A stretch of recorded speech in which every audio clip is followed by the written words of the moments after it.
میرا خیال ہے ہر جمہوریت پسند جس کے ساتھ انصاف نہیں ہو رہا وہ، اور آج کا وزیر اعظم عمران خان بھی میرا خیال ہے یہی کہے گا کہ no court no justice, thank you chief justice. ہمیں ایک چیز پہ ضرور بات کرنی ہوگی، اور وہ یہ ہے کہ جو مایوسی پھیلائی جا رہی ہے پاکستان کے اندر، 65% ہمارے جو نوجوان ہیں، ہماری جو آبادی ہے نوجوانوں کے اوپر ہے، اور ان کو یہی کہا جاتا ہے کہ دیکھیے جی کچھ نہیں ہو رہا.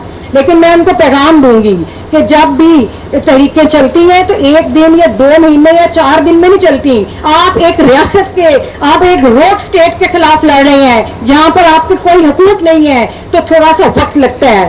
آپ لوگ پوری قوت کے ساتھ کھڑے ہوں، آپ پوری طاقت کے ساتھ کھڑے ہوں، آخری کامیابی آپ کی ہوگی. اور جو مسائل کا ذکر کیا بلوچستان کے مسنگ پرسنس کیا، پولیٹیکل ورکرز کے ساتھ کیا جا رہا ہے، وکلا کے ساتھ کیا جا رہا ہے، KP کے گلگت بلتستان کے اندر جس طرح ہم شب خون مارنے جا رہے ہیں، جو معدنیات اب وہاں پر جو قبضہ کرنے جا رہے ہیں، ہماری لاشوں میں سے گزر کے یہ اپنے قرضے اتاریں گے. وزیر اعظم کہتے ہیں کہ ہم یہاں کے جو معدنیات ہیں اس کو بیچ کے قرضے اتاریں گے. وہ ہم سب کو بالکل یہ درست فرمایا ہمارے لیڈر نے کہ ہمیں سب کو اکٹھے ہو کے اس جدوجہد کو آگے بڑھانے کی ضرورت ہے.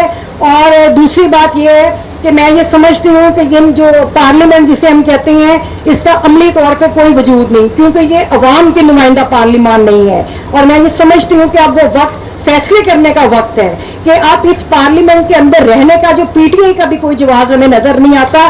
جس طرح آج ہمارے بہت سارے اکابرین کو پھر انہوں نے سزائیں دی ہیں. جو 9 مئی کا ایک واقعہ وہ ایک مشکوک واقعہ ہے. میں ہمیشہ کہتی ہوں کہ وہ مشکوک واقعہ ہے، وہ اسی طرح کا واقعہ ہے جس طرح 13 سازش کیس کے اندر پیپلز پارٹی کے جو اس وقت کے لیڈرز تھے ان کو کرش کیا گیا، پیپلز پارٹی کے اوپر شب خون مارا گیا تھا. 9 مئی ایک انتہائی افسوسناک سازش ہے جو پاکستان کی سیاست کی گئی. تو میں یہ سمجھتی ہوں کہ ہمیں اب کوئی جواز نظر نہیں آتا کہ ہم لوگ اپنی جو جدوجہد ہے ہم اس کے اوپر صرف ہم کمروں میں بیٹھ کے ہم کو بات کریں.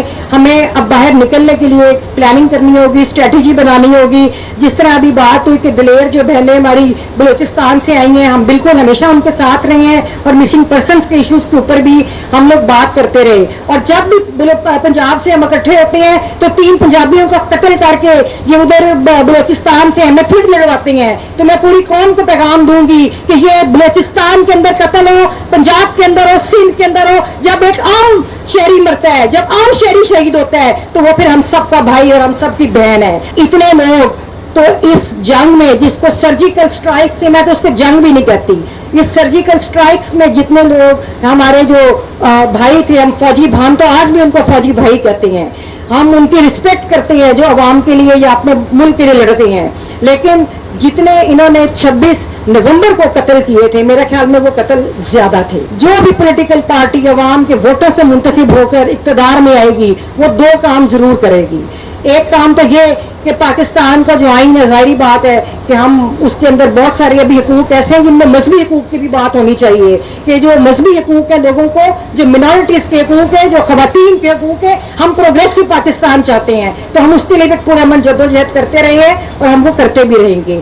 یہ جو پاورز ہیں، جیسے انہوں نے چیف جسٹس پاکستان کی پاورز کے بارے میں بڑی بات ہوتی ہے کہ ہم ڈیموکریسی لانا چاہتے ہیں، بڑی مین سٹریم پولیٹیکل پارٹیز، تو کبھی آرمی چیف کی پاورز کو بھی ڈسکس کر لینا پارلیمان کے اندر بیٹھ کے، کبھی اس کی بھی پاورز کو دیکھ لینا کہ اس کے پاس کون کون سی پاورز ہیں. اور میں یہ کہتی ہوں کہ ہمیں عملی جدوجہد کو اب آگے بڑھانا ہے، ہمیں باہر نکلنا ہے. اور یہ بالکل درست بات ہے جیسے ابھی آپ نے بنگلہ دیش میں بھی دیکھا، ہم لوگ اب تیار نہیں ہیں اس ظلم کو سہنے کے لیے. بنگلہ دیش کے اندر صرف فرق یہ تھا کہ ادھر چونکہ پولیٹیسائز سوسائٹی تھی، وہاں پہ پولیٹیکل سٹرگلز ہوتی رہی ہیں. پاکستان میں تو اسٹیبلشمنٹ نے کام ہی ایک کی ہے، ضیاء دور سے لے کر آج تک آپ کی سوسائٹی کو ڈی پولیٹیسائز کی ہے.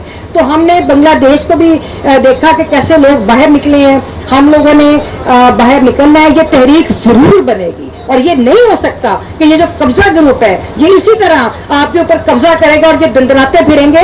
آخری فتح آپ کی ہے، پاکستان کے پولیٹیکل لوگوں کی ہے. یہاں پہ جمہوریت آئے گی اور ان سب کا احتساب ہوگا. اور جو بھی پولیٹیکل پارٹی آئے گی اس سے میں ریکویسٹ کرتی ہوں کہ آج اعلان کریں، ساری سیاسی جماعتیں ادھر بیٹھی ہیں، کہ جب اب اقتدار کے اندر آئیں گے تو جنہوں نے آئین شکنی کی اور خاص طور پہ جو اب بربریت ہو رہی ہے، جس طرح آئین کو پامال کیا، ان کے خلاف آرٹیکل 6 کے غداری کے مقدمے بنیں گے. چاہے چیف الیکشن کمشنر ہو، چاہے چیف جسٹس ہو، عدالتوں میں بیٹھا ہوا کوئی جج ہو.